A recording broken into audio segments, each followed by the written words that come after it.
Final item of business is members' business debate on motion 20919 in the name of Stuart Macmillan on communication failure, a review of the accessibility of health information for blind and partially sighted people. And this debate will be concluded without any questions being put. Would those members who wish to speak in the debate please press the request to speak buttons, and I call on Stuart Macmillan to open the debate for around 7 minutes, please. Thank you very much, Presiding Officer. Presiding Officer, at the outset, I'd like to thank every member who has signed the motion and also those who are going to speak in the debate this evening. I also want to thank Laura Jones of RNIB Scotland for her excellent work producing this report, Communication Failure, a review of the accessibility of health information for blind and partially sighted people. For the purposes of the debate, I will just refer to it as the report. There are some members of RNIB Scotland in the gallery this evening, and I'm glad that there are some people here. I do chair the cross-party group on visual impairment, and I have done since my re-election in 2011. The cross-party group has discussed a wide variety of issues and written to both the Scottish and UK governments, as well as local authorities, and formally to European parliamentarians.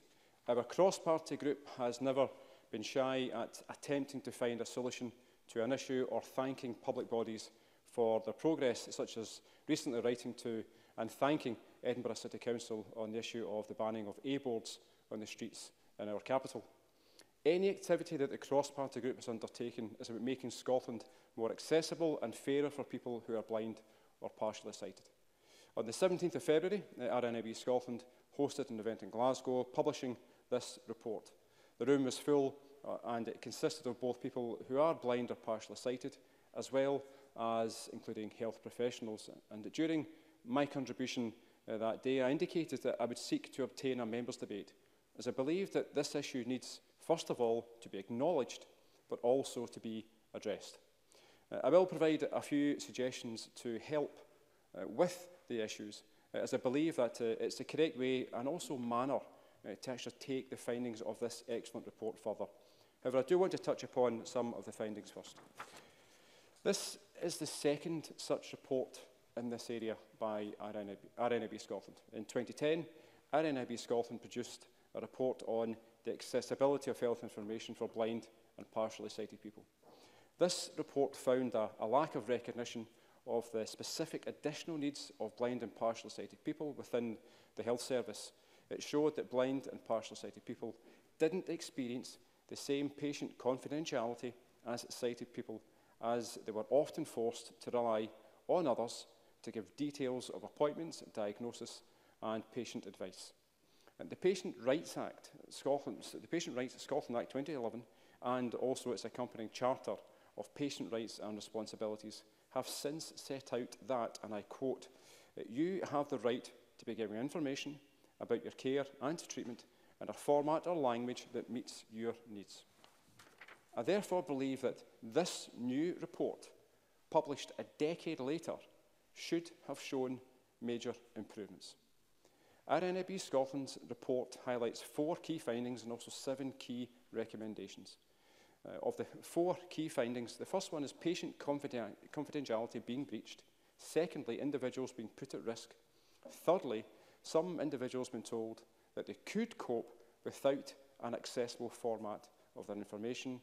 And also, fourthly, some people not feeling, and I quote, worthy enough to make requests and or complain to their health service.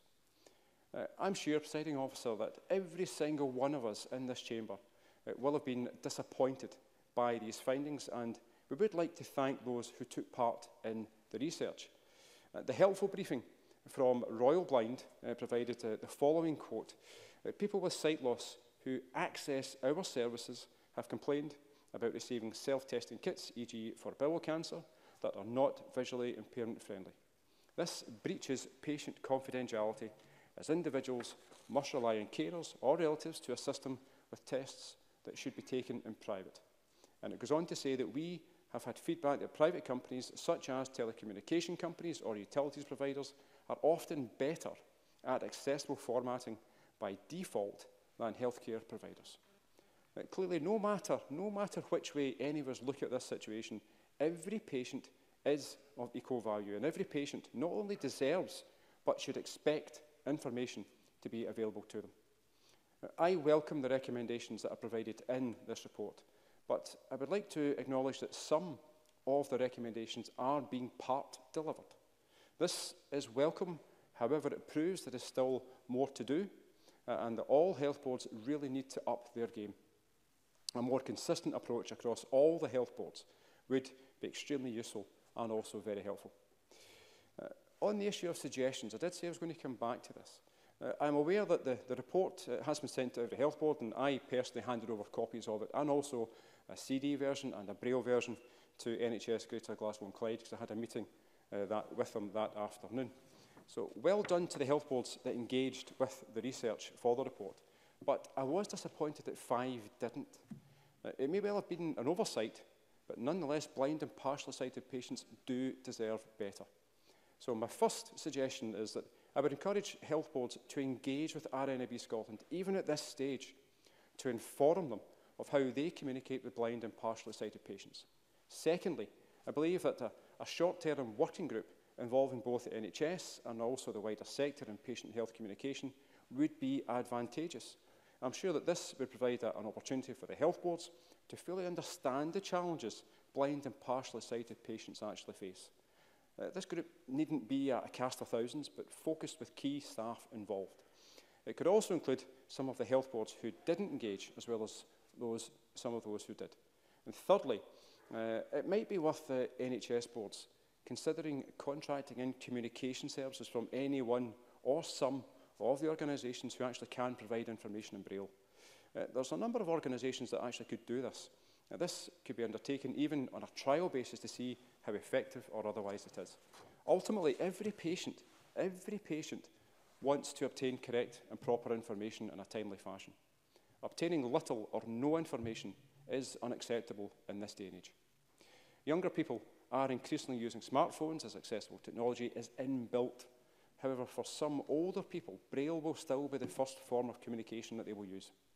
And with a growing older population as a whole, the blind and partially sighted community will be very much part of this growing older community. Ultimately, there are 170,000 patients in Scotland who require better information about their healthcare.